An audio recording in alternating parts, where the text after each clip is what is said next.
Hey, hi, hello friends, and I'm back with another video.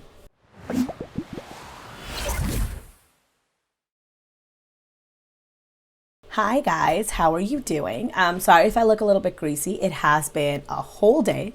I'm recording this towards the end of the day and I'm hoping it'll probably be out a little bit late today, but I'm hoping, here's hoping I can make it. I can make it. I believe in myself. I believe in you guys for sticking with me. Thank you so much. All right, so couple of things first before actually we jump into it. So first thing, thank you guys so much for showing me love on my last video. It was a sponsored video. It's my first sponsor ever. If you guys haven't checked it out already, please do check it out. It's just a summary of where I stand with the other girls in the nation that I care about. That's Life by Jen, Chantal a little bit towards the end, and Amberlynn. So if you guys want to go check that out, that will be linked down below. Another shout out to Just Saying, because without her, I will not be able to keep up. Like, Chantal posts so much. I watched her clips and I condensed from her like half an hour, I think, worth of videos. It was 2 separate videos. I condensed it down to basically about 5.5 minutes, which I will be reacting to. Without her, I could not be doing this. So thank you so much, girl. I appreciate you so, so much. And do I have another note? I don't have another note. Oh, the company that I worked with was Dossier, by the way. If you guys are interested in it, the link is down below. I have an affiliate code. It gives you an additional 10% off in addition to any sale that they have going on their website.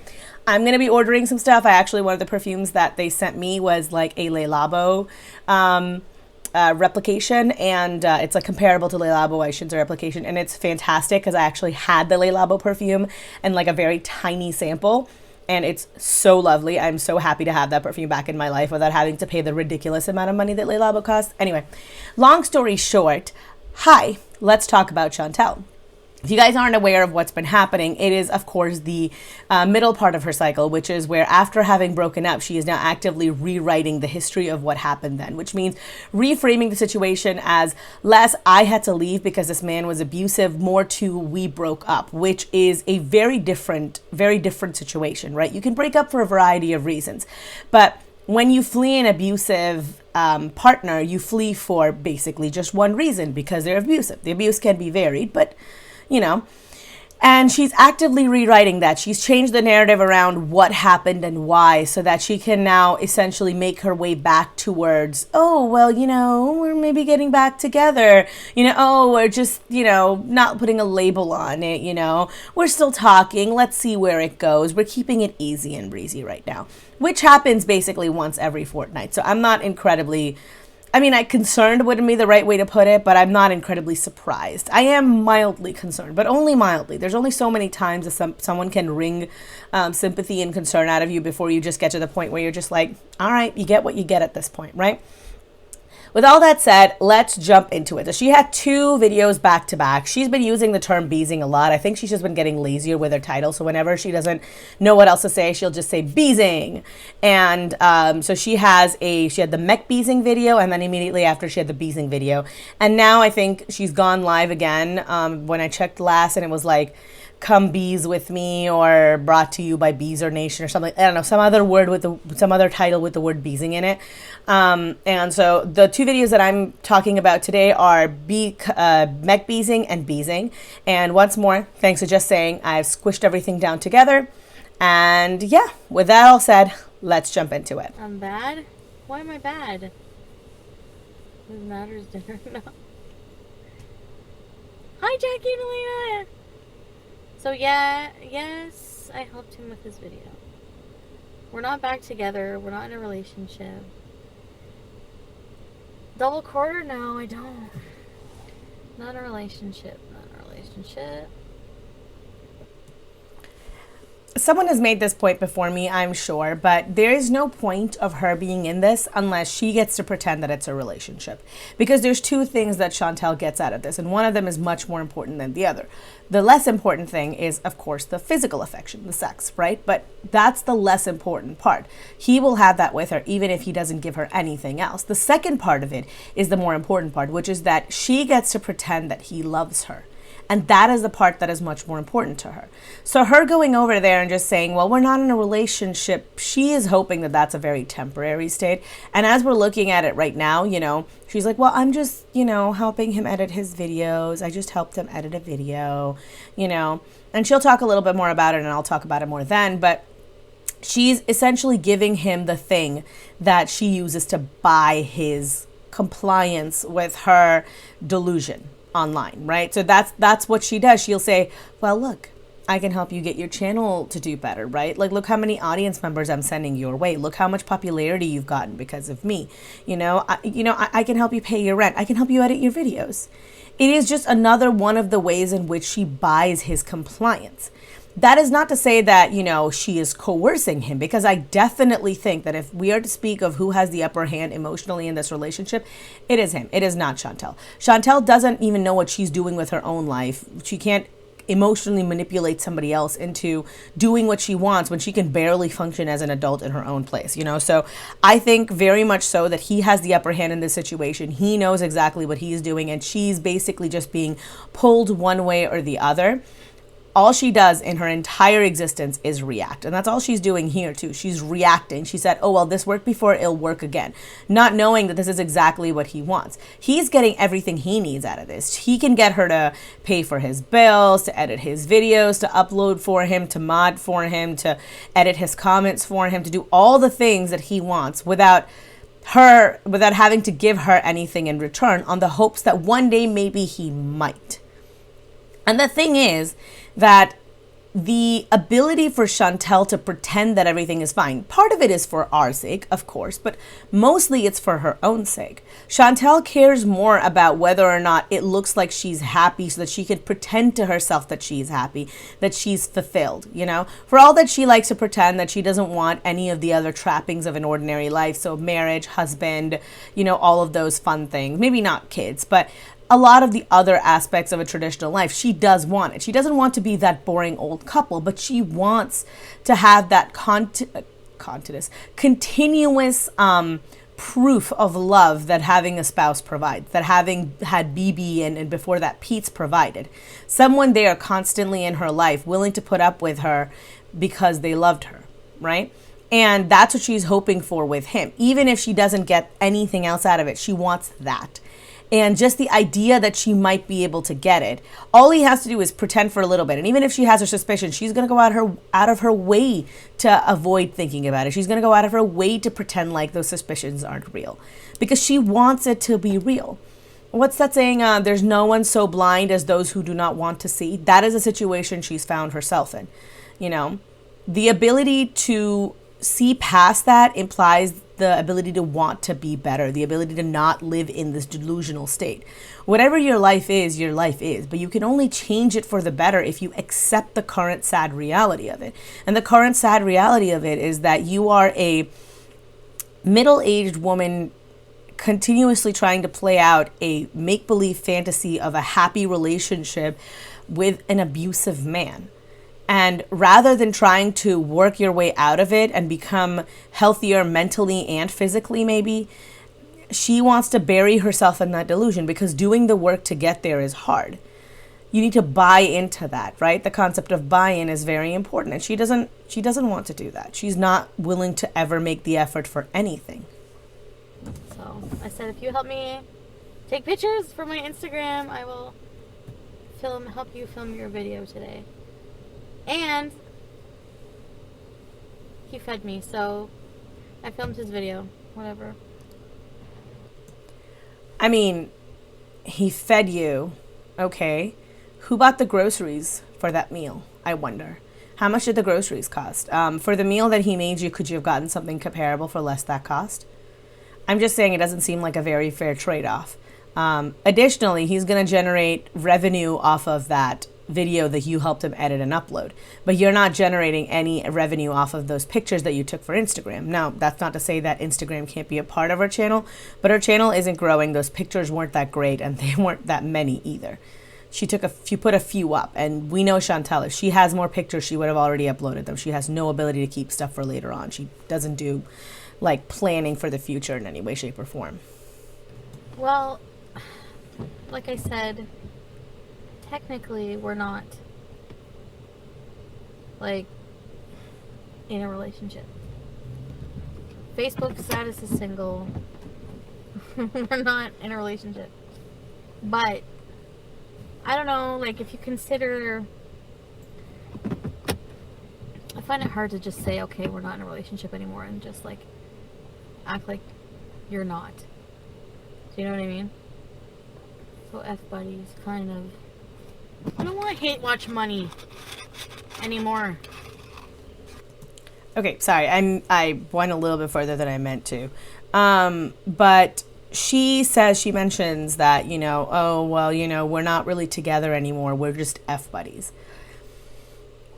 I once more come back to, then what is it exactly that you are getting out of this relationship? I really want to know, because he doesn't seem to be treating you with kindness. He doesn't seem to be providing you with love. If it's food, you can buy that for yourself. You have the money for it, and you've bought it for yourself before. And hell, if you made the effort, you could even cook it for yourself. There's a billion videos available online cooking the kind of food that he cooks with better production quality and more attractive people, quite frankly. So there's nothing unique in what he's giving you other than the ability to maybe change his mind and maybe have him pretend that he's with you. He's saying that you're F buddies. Like, in the wise words of Dr. House, people will have sex with anybody. Tinder still exists. You could still find someone to give you the D if you're that desperate for it. You don't have to keep going back to this abusive asshole. But the reason that she cannot quit is, I think it's twofold. One part of it is definitely that she doesn't believe that anybody else would want her. But another part of it, and I think a really big part of it, is that she doesn't want anyone else to have been right. She has driven away a good portion of her audience. She's driven away pretty much all except for Pete's as her friends. She's driven away her family for this man. And if she leaves him now, she abandons this relationship now, then she has nothing to show for it. And everyone else was right. And the childish part of Chantal can't handle that. She can't look at it and think to herself and go, you know, I was wrong. I was in the wrong with this man. So she has to continuously keep trying to make it work because otherwise it was all for nothing. And I don't think that cognitive dissonance is something that she knows how to reckon with.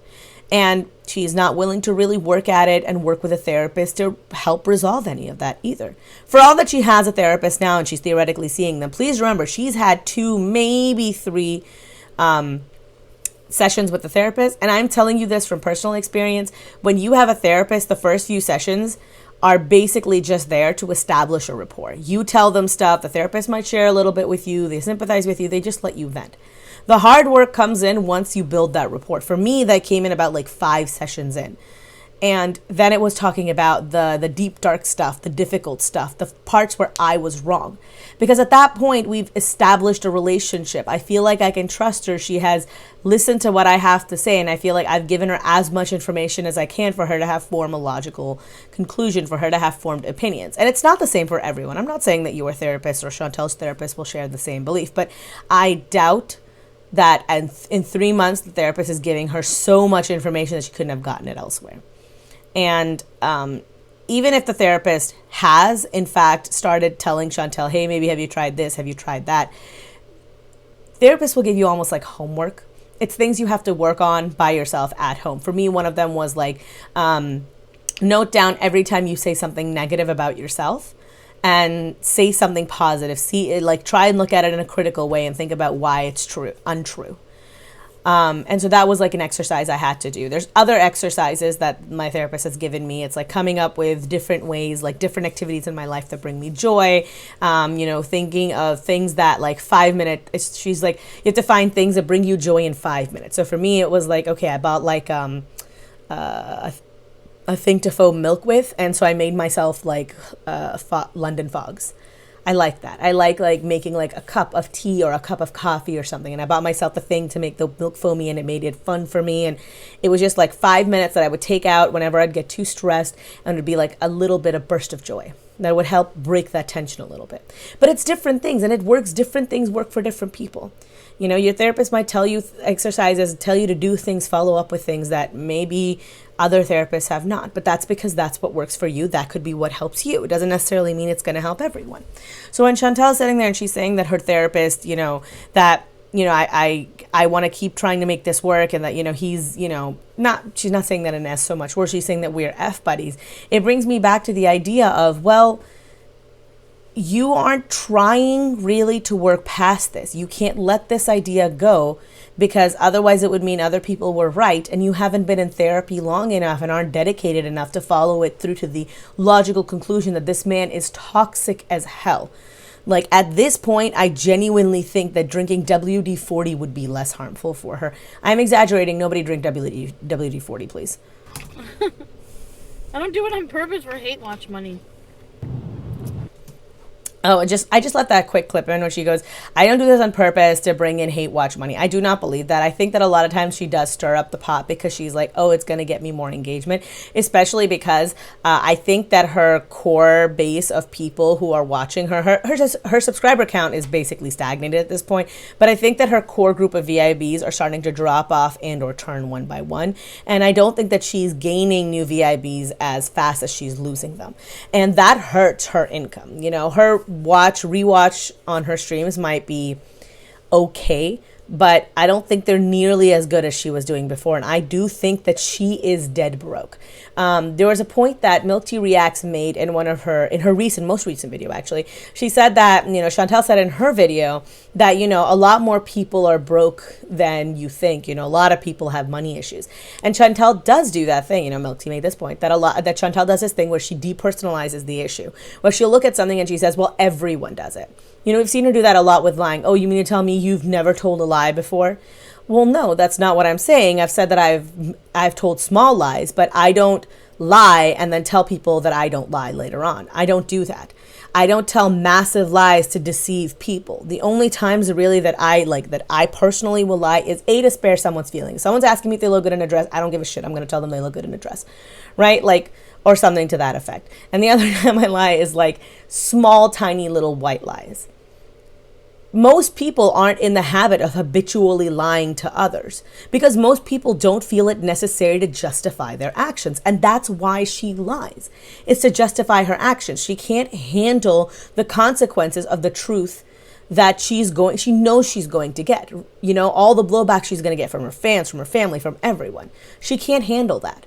And so rather than telling the truth, she fibs. And then eventually, because lies are hard to keep straight, it's difficult. My father had the saying, he said, "Jhoote ko kabar tak pahuncha ke aana chahiye." It's Urdu. It means you should help a liar all the way to their grave. And it's a very poetic way of saying is that when someone is lying, it's like they'll hang themselves by their own rope, essentially.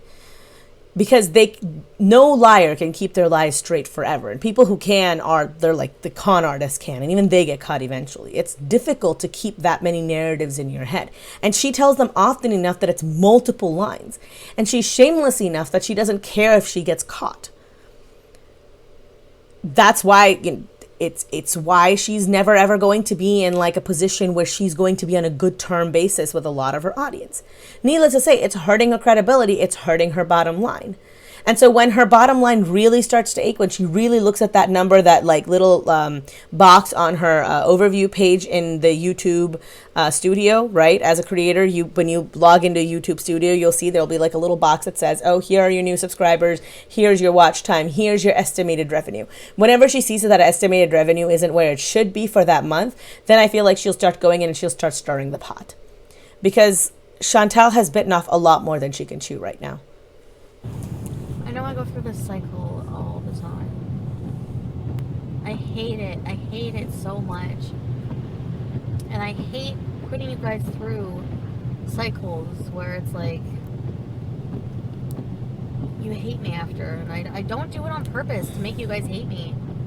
I don't. I'm just so messed up with how I'm feeling and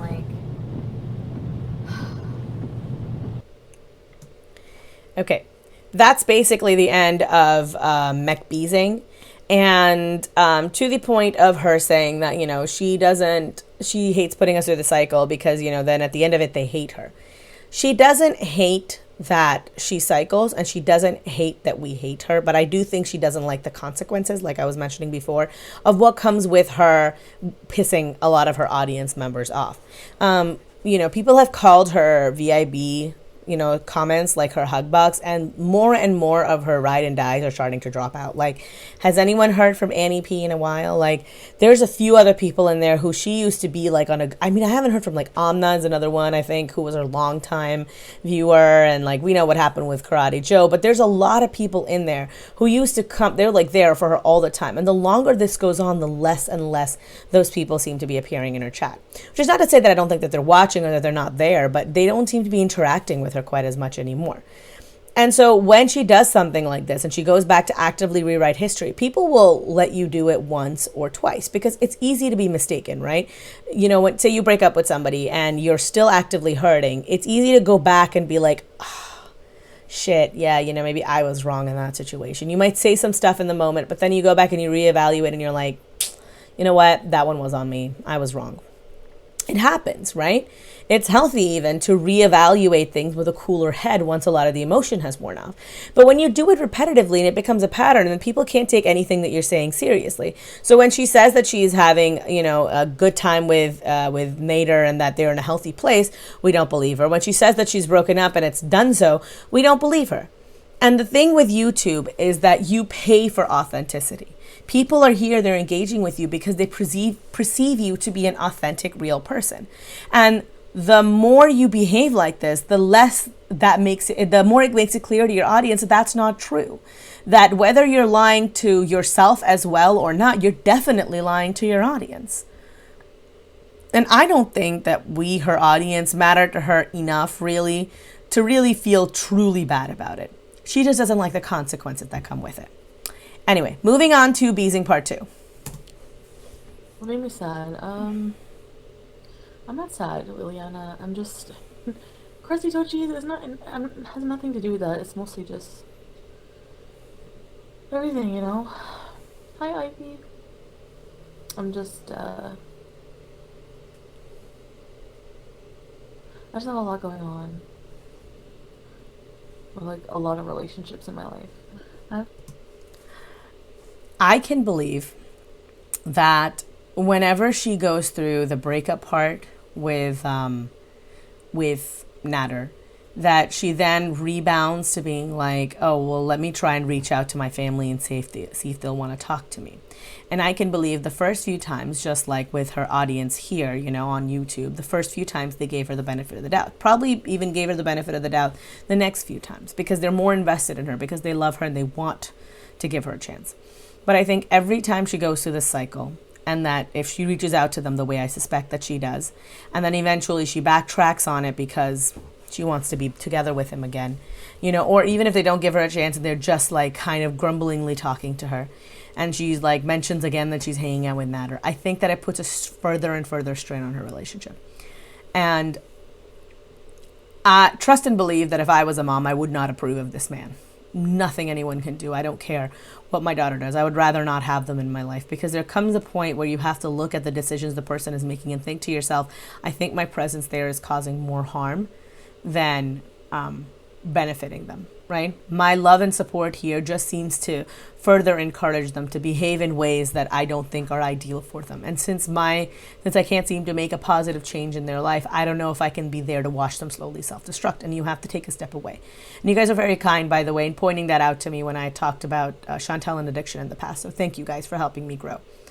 So I can believe that she is probably having issues. And her grandmother died, right? And her grandmother died, and her aunt, who lived in Jamaica, who she's talked about multiple times before visiting, had come to visit. And she'd come and she'd stayed in Chantal's house for one night. God only knows how easy that was. And I can believe that, given that her aunt hasn't had a while to see her and that her mom's siblings are back together, then maybe they've even had a more serious conversation with Chantal for all the good that that will do. But I also very firmly believe that none of those are urgent. Because the state of those is whatever the state of them is well before this point in her life. Chantal's only pressing concern on her mind is the relationship that she has with Nader, and maybe how it intersects with her relationship with Pete's. And it's easier to say, well, just a lot of relationships are time consuming at this moment than saying I'm focusing all my energies purely on the fact that Nada and I have broken up. And now that means that no one will ever love me, because that comes across as not just sad and pathetic, but also desperate. And if there's one thing that Chantal wants more than anything else in the world, is the adoration of the anonymous millions on the internet. To be seen as a world-wise woman, to be seen as someone who's out and about town, just big and beautiful and living it up, despite the fact that what she is, in fact, is sad and housebound most of the time. To figure out what I want to do, because I also have my aunt, like, the whole Jamaica thing. Like, I just have a lot of pressure right now. Like, which direction I'm gonna go, who I'm gonna go with. Part of me just wants to do me. Say fuck everyone and just do me. Like, honestly. Not go in any of the direction. Like, I feel like people are doing tug of war with me. And I just want to, like, go and, like, ooh. I don't know. People aren't playing a tug of war with her. She's saying, she's like, there's so many, I gotta make a decision, I gotta choose a direction. She mentions her aunt being here from Jamaica. That's kind of what led me to thinking that maybe there was some, like, sit-down talk that her mom had with her, or some virtual sit-down talk that they'd had with her to try and get her to understand that the path that she's on is wrong and she needs to choose something. But understand that Nader is not pulling her in any direction. Nader is not invested in her emotionally. He doesn't give a shit. He just wants her money and potentially sex. So when you're here and you're like saying, well, I just want to, maybe I'll just like not even make a decision. I'll just do me. What does that mean? Because for you, doing you seems to mean saying fuck you to your family, means saying fuck you to your friends. It means saying fuck you to Pete's and his poor beloved Tinted. It means saying fuck you to your audience and audience. The only thing that seems to be the exception to that rule is Nader, who you seem to be clinging to with a very leech-like adherence. So I come back to what exactly is doing you supposed to mean in this scenario? And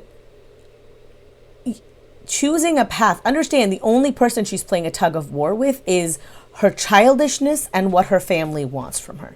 So the path of being potentially happy and stable, and then what Chantal's adolescently developed brain seems to think will bring her happiness. Those are the only two paths she has. That's it. There is nothing else. Because that's what Nader is. It's her childish clingingness to this belief that she can turn, bad to everyone but good to me. That only happens in romance novels. And I said before, I don't want someone who's bad to everyone and good to me. I want someone who's good to everyone and great to me. I don't want to be with someone who's a shit human being all around, but he makes a special exception for my case. Why would I want to be with someone like that? Why would you want to be with someone like that? Wouldn't you rather be with someone who is great to everybody around you, but still finds a way to treat you special? That he has so much to give in him that he can make everyone around him feel good and still make time and energy and effort for you? That's what I would want. I don't understand why she can't seem to see that this like, it's those books and TV shows and okay, have you guys ever seen Never Have I Ever on Netflix?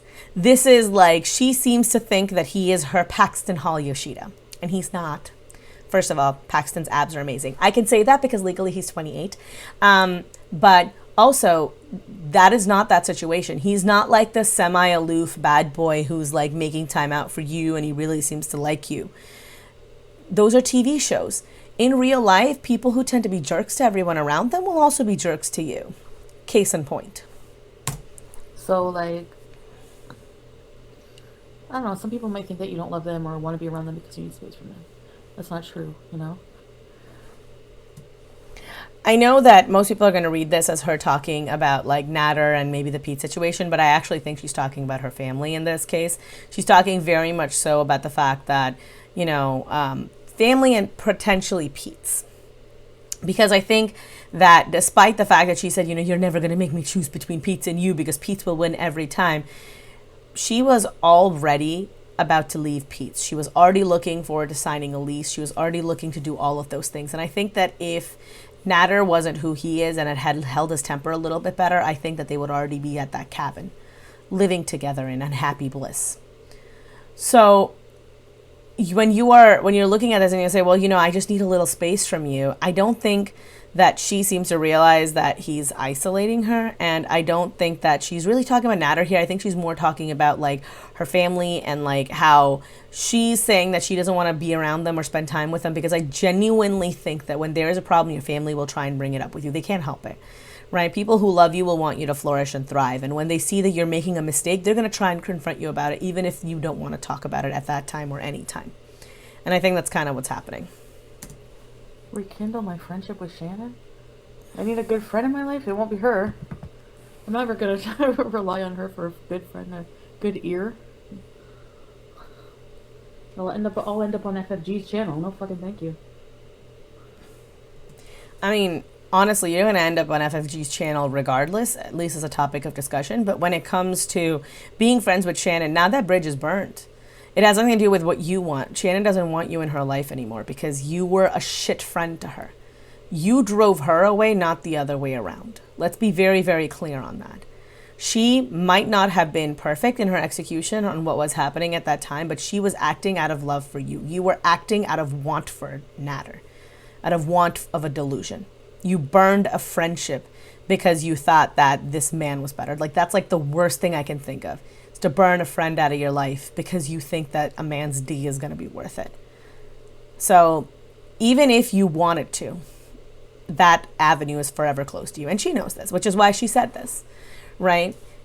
If she thought that she could get Shannon back, she would play that same back and forth that she plays with Natter, but she can't. Shannon isn't Natter. She doesn't need anything from Chantal. She's not going to be coming back. She's not going to let Chantal establish a friendship with her again. So it's better to say that it was your choice than it was the other person's choice. No offense, Ivy, but I'm a little bitter. She's not someone I would have confided in right now, that's for sure. You don't have anyone else to confide in. Pete's couldn't give less of a shit. Your family's not really speaking to you.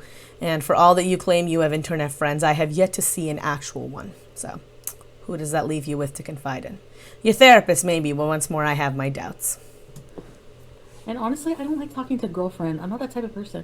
I'm not like the type of person who likes to confide in, like, people. I've met some really good friends online who I talk to on a regular basis and whom I would probably talk to more than, you know. So she says, she's like, I'm not the kind of person who really confides in a girlfriend, you know. I prefer my internet friends. If your internet friends happen to be female, that's a girlfriend. The only reason she seems to treat those two relationships differently is because she assumes that close friendships between women are different. The friends she's made on the internet are friends that she's made through her channel. They are not actual friends, they're enablers. Actual friends hold you accountable to your actions and help you grow and become a better person. These people on the internet are not that.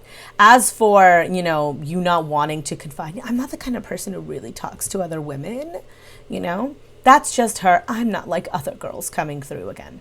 You know, I'm not like those other women who sit around and like discuss their feelings. Ugh, gross.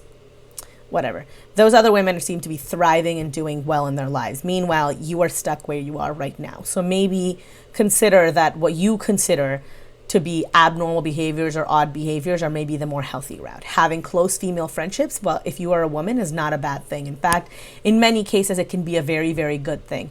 Having other women in your life, especially those who can commiserate with you on issues that sometimes only women experience, it can be a very cathartic experience. There are just some things that I could tell, you know, partner, I could tell my brother, I could tell anybody else in my life, my guy friends, and it would be, they could sympathize with me, but they couldn't empathize with me because it's just not something they've ever been through. You know, if I told partner, like, I had someone follow me out of a Target once, and I told partner, and partner's like, just, why didn't you just, like, tell them to leave when you got scared? And it was like, because I wasn't sure if they were going to murder me. And he got that on a intelligence level. Like he understood that rationally, but he didn't understand that on an emotional level. He doesn't understand that if I'm walking and someone's walking behind me, I immediately get a little scared because it's just a conditioned response that I have in me at this point of living my life on earth, you know, the way that I am. So I think it's nice to be able to talk to people about this who can relate to those experiences because sometimes it can be hard. Not to say they don't care, but it can be hard to relate to experiences that you've never had to deal with. Yeah, I confide in you guys. I don't know why. I don't know. Because there's no repercussions to her confiding in us. because we are not, if we ever have anything to say to her, she can turn the comments off, she can delete comments, she can choose not to log in. But Shannon is a person who lives in real life with her in her location and can speak to her mom and her sibling and all of her other extended family. It actually affects Chantal's actual real life. We don't. That's why she feels comfortable talking to us. As far as she's concerned, this is like a video diary. People over the internet are better. Yeah. I mean this very genuinely. I have a couple of people that I've made friends with here, and I really appreciate their friendship. But for me, I need the human face-to-face interaction. If I don't have that, it becomes very difficult for me to function. And I like talking to my therapist about stuff. I'll believe it when I see it. Continue this game of my life. Life is a game. I'm not harming them. They're not even near me. Okay, she says that life is a game. Life is not a game. You only get one life. In a game, you can have a redo. You can stop, you can start, you can end the game early, you can restart the game from the beginning, and you can play it over again. You get multiple lives, you get multiple chances. Life isn't like that. Once you've screwed something up after a certain age, it's permanent. And whether that's talking physically or emotionally, things will just stick. So no, life isn't a game. You don't get extra lives. You don't get to start the game over. Don't treat it as such. And religious philosophies aside, we don't know. There's no one out there who can claim 100% to know, if we're going to get another one after this. So don't treat yours so callously. And this is very well ventilated in here, and I'm just having this. I don't really know anything about smokes and cats. If someone knows better, please let me know. I hate anyone smoking indoors because cigarette smoke seeps into like paint and everything. Getting that smell out of places is like horrendous. Legitimately, when I was younger, my parents wanted to rent a house that used to belong to smokers, and I walked in after 15 minutes. I felt so incredibly sick. I went outside and vomited on their yard. Like, this is not exaggeration. This literally happened. Smoke smell is the most disgusting scent, and it's so hard to get rid of. Our breakups usually last like 5 minutes, Liliana. We usually don't. What usually happens? I don't even know.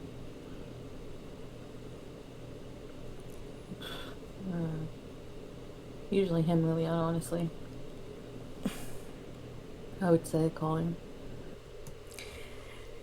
Okay, I do not for 1 second believe that she doesn't remember what happens every time they break up, but I 100% believe that she does not want to talk about it on camera. She is, I think, a little bit too inebriated at this point to really think of a way out of this situation or not have read that question. And she's put herself in the place where now she'll have to talk about every time what happens. And then it'll reconfirm to everyone the exact cycle. So people who might not be as familiar, who she's trying to sway to her side, will be firmly pushed further in the opposite direction than she wants. So I don't think she wants to talk about it here, but she doesn't have a graceful way out of it. So she just has to pretend that she doesn't remember.